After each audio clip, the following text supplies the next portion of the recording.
Hey, what's up, Liron here. In this video, I'm going to talk about the enemy of perfect in watercolor, which is good enough. And I'm going to show you how to paint this beautiful portrait kind of painting with strong contrasts and difference between light and shadow, how to wing it, how to improvise, how not to get too caught up in technique and bring out that creativity. So I hope you're going to enjoy this one. Let's jump into it. So as always, we're going to start with the drawing now. I just want to get that out of the way. I'm running it at 3 times, like triple speed.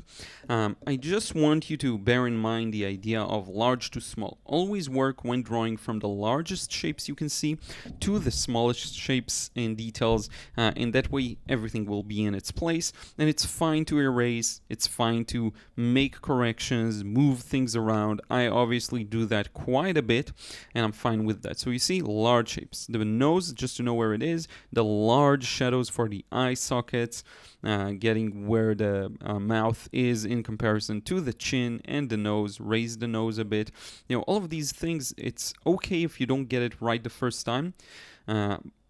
Make sure to take your time and correct it before moving into the final smaller shapes, as I'm starting to do now. I'm starting to really dive deeper in the smaller actual shapes. Now, one more thing, as we're painting, and this is meant for watercolor, I want you to always focus on shapes, okay? Forget about what it is you're drawing, because that can get overwhelming. I want you to look at the shapes of the different light and shadow parts, light and shadowy parts. Look at the shape of this shadow under the lip, on the cheeks, a lot of sharp, jagged edges. Okay, if you can mimic that in the right way, that's really good. Now, this process is really interesting because I think it is characterized by a lot of improvisation and a lot of work that's a little out of order in a way. Okay, it will feel like, and you'll see when I get started with the initial wash, that I'm allowing the process to take me to where it wants to take me, and I'm trying not to be too worried about doing things correctly necessarily. Okay, I'm just worried about being immersed in the process and doing things, painting things the way I see them. Now, one more thing you want to take care of when drawing is symmetry. Okay, especially when you have a face like this is actually a statue, but still a face up front. You want to make sure that the right and left side are symmetrical.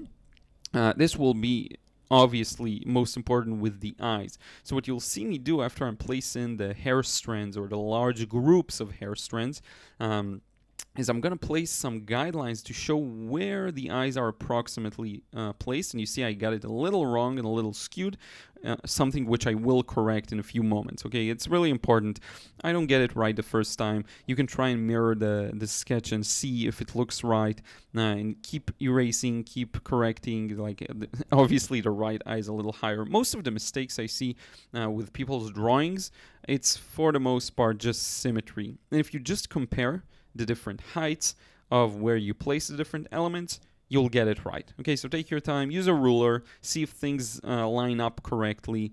That's pretty much the only way to do this. Now, I'm also breaking the hair into the different smaller shapes of the hair strands so that I know approximately how I want to convey it.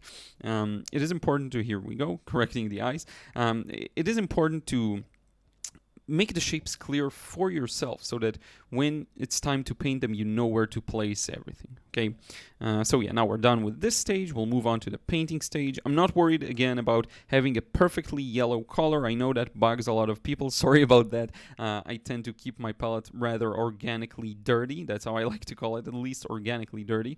And I think it adds a lot of interest to the colors used. Okay, it keeps things from being too perfect in a way. You know, when you see these paintings that feel a little beginner-like, with lots of pure blues and pure greens, there is no character to that, in my opinion.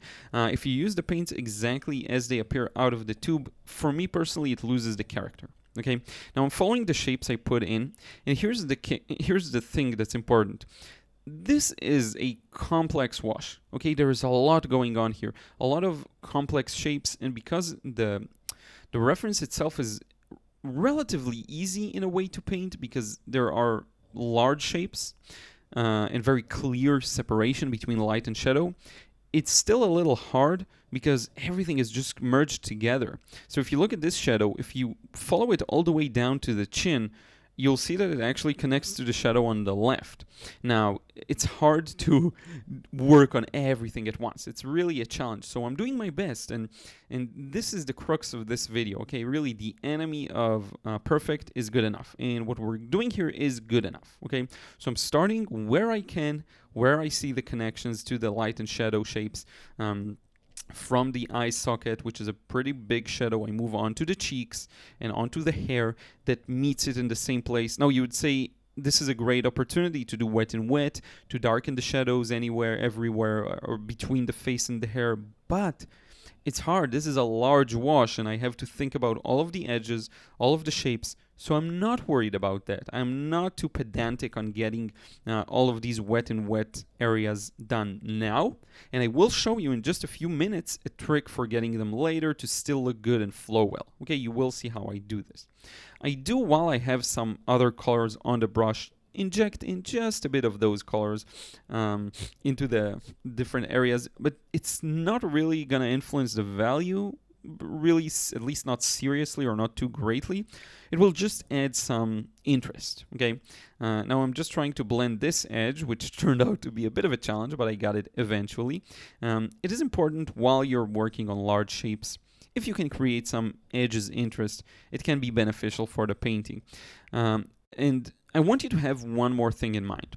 All of the mistakes that you may notice while painting and you may be unhappy with, most of the time, none of them are going to be felt or noticeable as long as the overall thing works, okay?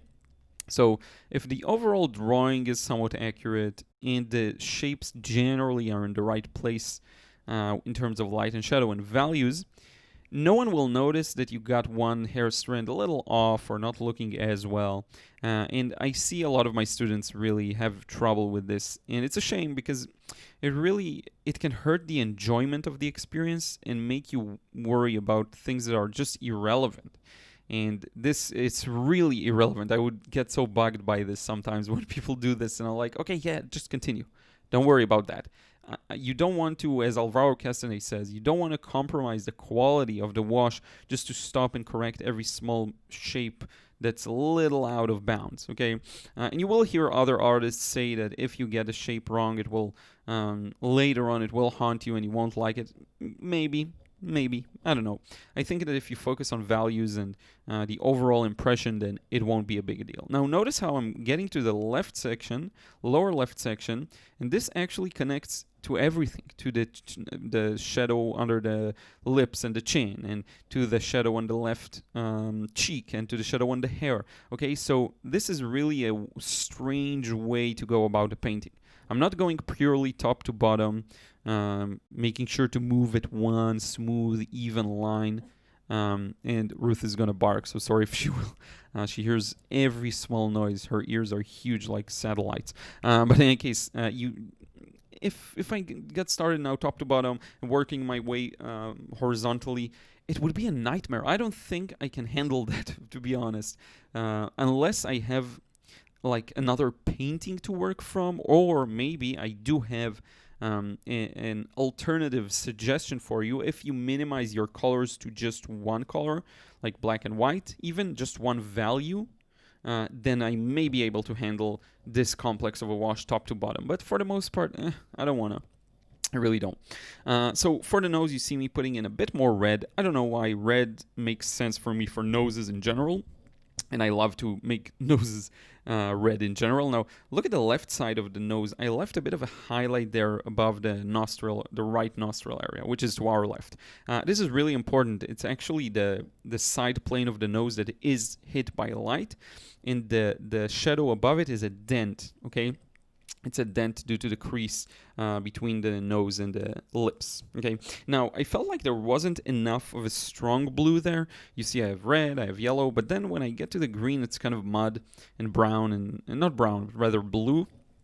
So I put in a bit of more rich blue. In this case, I am compromising on one thing, which is the values. I just put that blue there. It's a little darker. It's not the perfect value. So my wash is essentially not the same in value.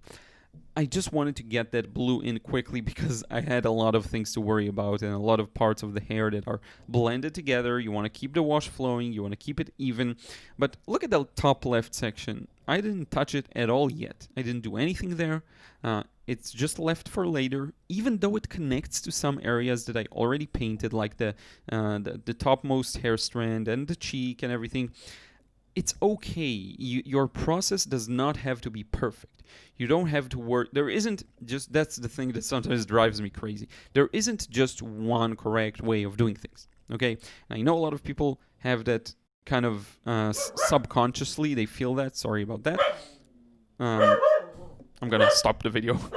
So yeah, sorry, I had to pause it because she was barking like too loud. So this notion of there's one correct way of doing things can drive me crazy sometimes. So don't do that if you can. Okay, there's more than one way to paint. Each and every painting you see, there's a multitude, endless ways of painting, very different styles that can be applied, very different materials as well.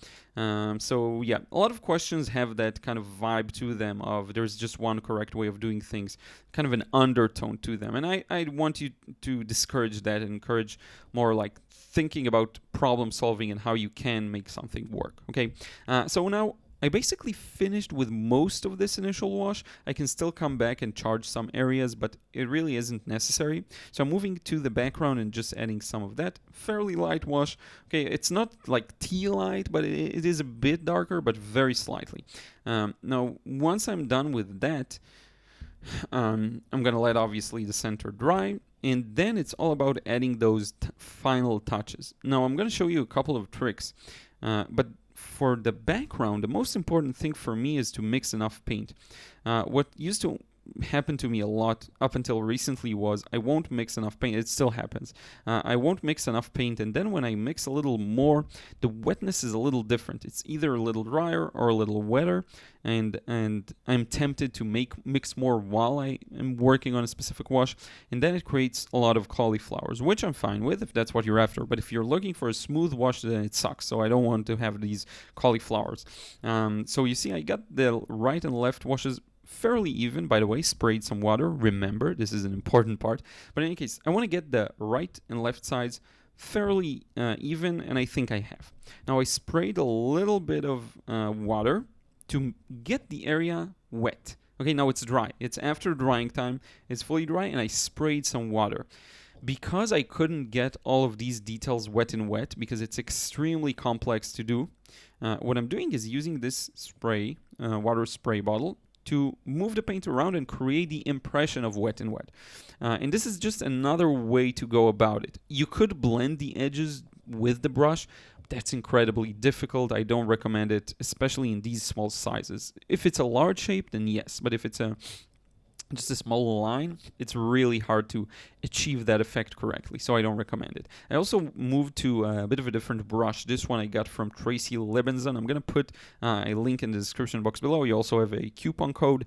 I showed these in a different video of testing out new brushes. They're very interesting. Bamboo brushes. One of the most interesting things about them is how ergonomically comfortable they are. A bit of a wider grip for most of them, uneven surface which prevents the creation of the calluses on the set places. It's just a really interesting brush that I recommend you try.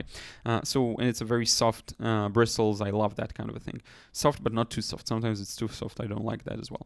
And spraying some water, blending it out. Now you see how a separation is starting to be created between the face and the hair. This is the effect I'm after. Okay, this is what I wanted to get here. Some shadow under the chin, and you can use this spray bottle trick like as much as you want. It's really fun.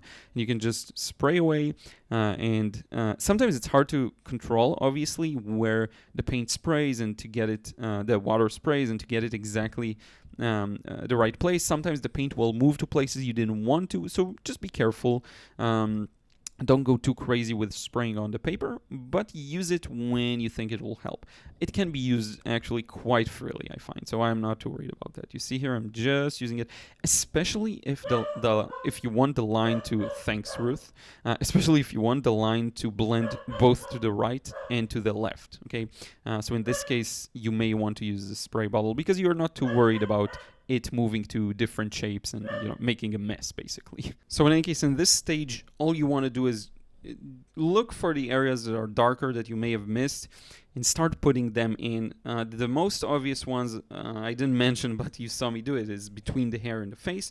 And then there are some less obvious ones between the hair strands and on the face itself, obviously the nostrils and so on. You'll see me do that. And hopefully Ruth won't bark again, because it's really annoying and makes my editing more complicated later when I add the audio. But in any case, so you see now I'm going a little darker. Okay, and sorry, I'm a bit salty because she barked twice already. She usually doesn't do that.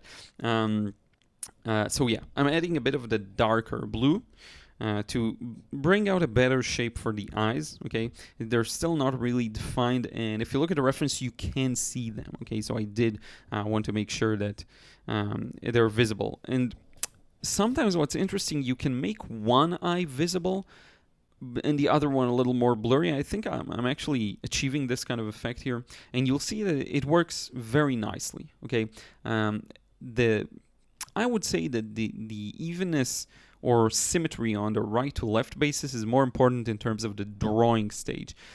When I'm painting, I don't care about that as much, and you'll notice if you look at a lot of my portraits. By the way, adding these small cracks in the statue. If you look at some of my portraits, you'll notice how I'm almost always using a slightly different color for the right side, left side, for the different sides of the face, for the different parts of the face.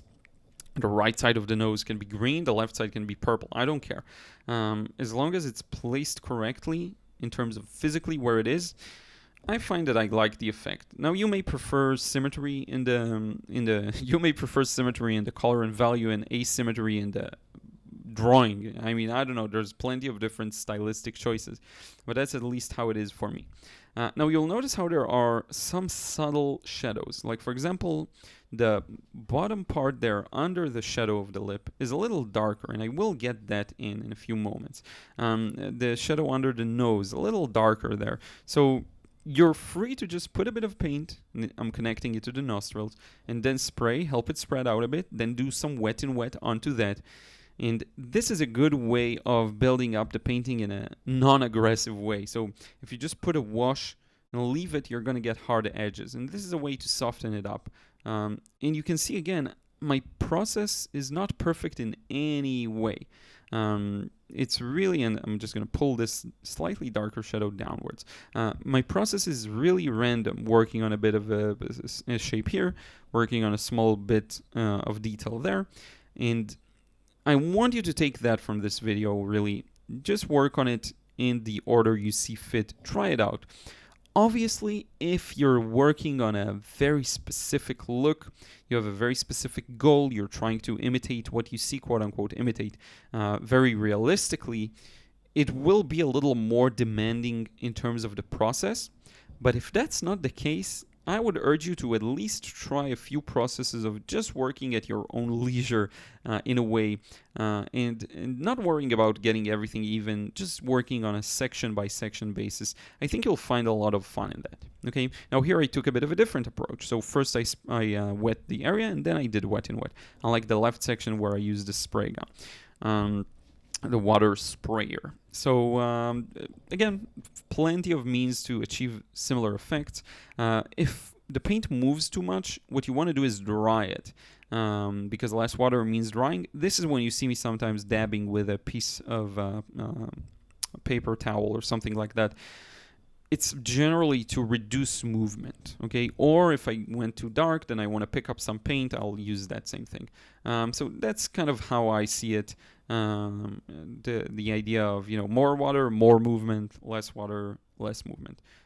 Now, after we got most of the important details in, we're pretty much close to the end of the process, I can have some more free time in a way to look at the small details, the small shapes of the strands of the hair, to get these subtle things that will enhance the painting. So you see here, all of these small groups of curly groups of hair. These can really improve it. I especially like the curvy shapes I put on the left there. It really shows the change of direction of where the hair strands move. Some small corrections to the shapes. This is where you can really just put those little details. I could stop now. I could quit. but I decided just to add some final touches. This is where you want to make sure it doesn't turn too stale. What happens is we have an even wash that is very blended. Look at the yellow and red and blue, they're all merged together and very saturated too. Then we have a second wash that's a little darker and also a little more muted and a little more subtle. So mostly of grays that have a bit of a bias towards yellow, red, blue, but mostly here it's blue. What you want to make sure is that you don't pile up on that initial wash that's very flowy too much of these stiff lines, okay? This is the balance between the first layer and second layer. It's a part of a signature of what makes your paintings look like your paintings. Because you'll notice different artists do this differently. Some have a lot of dry brush and a lot of rigid elements on top of their very smooth washes. Some people have more smoothness to their paintings. Some people barely have any smoothness. All they focus on is very rough and jagged edges. It's a part of the signature that makes a painting look like, oh, I can tell that it was done by this person. Okay, so it's something just to bear in mind. Try a lot of different ways of approaching this.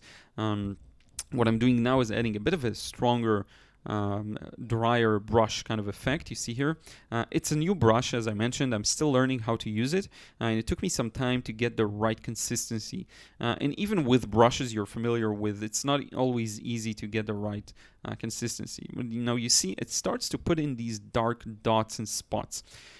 I just don't want to go overboard with this effect, because this is the thing that can make the painting again stiff and feel like it's stuck in a way. Okay, now we get this beautiful crack on the statue that I want to get. It's an interesting effect where this crack goes a little lighter than the paper white. It should be, at least in the highlights. I already did not get that. I left it white, so I'm not going to get that effect, unfortunately, but that's fine. You can see it on the left section under the lips.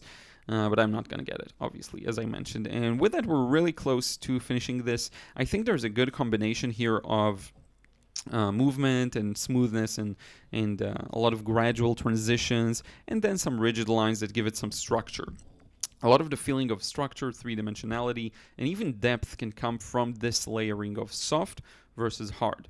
You get the soft brush, you get the hard edges, you get the soft edges. All of it together works to create the effect of watercolor, because if you do this very same painting in a different medium like acrylics and oils, you'll get a very different result.